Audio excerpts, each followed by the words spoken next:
The Republican National Convention may be in full swing, but take a look on your screen. This is a live picture of Hillary Clinton, the Democratic presumptive presidential nominee, not relinquishing the spotlight. You're looking at live pictures of her stumping in the battleground state of Nevada. This a day after she campaigned in Ohio, obviously the central area of the RNC underway right now. And while Donald Trump's ticket is pretty much sealed, she has yet to pick her running mate with less than a week to go until her own convention.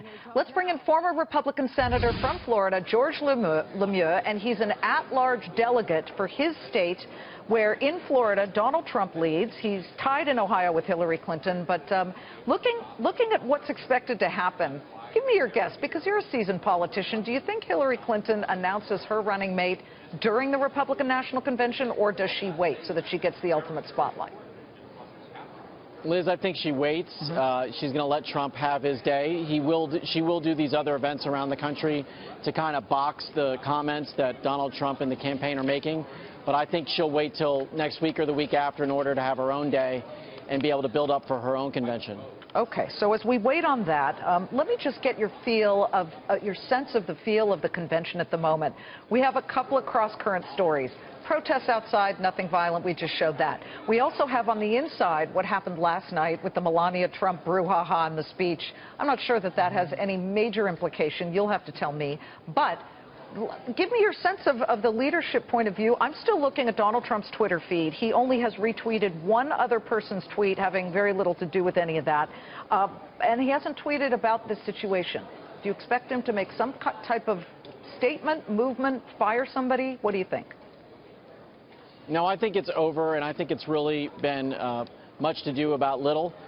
You know, the words that Melania used, I'm sure, are words that her parents said to her, and just because it's similar to what Michelle Obama said, it's the same words that I say to my 4 kids and people say around this country to their children. I even look back at the 2004 Laura Bush speech, and there was a lot of that same kind of language of work hard, keep your word, dream big dreams. So I don't think there's anything momentous about it. I don't think that Donald Trump is going to respond anymore. In fact, I think the fact that he's not responding shows a newfound discipline of his campaign.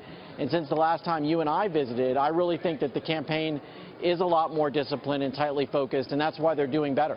Okay, and yet you haven't officially endorsed. You say you will vote for Donald Trump at the convention, but we're talking about unity here, and Paul Manafort, the guy supposedly in charge right now, going after John Kasich, who is not there, but he is the governor of Ohio. In fact, a couple of times in the past 48 hours, he's called Kasich embarrassing. Then you have Paul Ryan saying just yesterday at a Wall Street Journal lunch, not my kind of conservative. So is there real unity? Tell me what you see right now there. You know, I think there's a really good feel on the convention floor. I thought yesterday was a successful day. They made the case about safety and security. They put their witnesses, if you will, on the stand. They had folks who were our heroes from Benghazi. They kind of culminated with Rudy Giuliani giving the closing argument, sort of Babe Ruth's last at bat. I thought it was a great speech. And they made the case. And I think today you're going to hear about jobs in the economy and how this president and Hillary Clinton have failed the economy and failed working class families.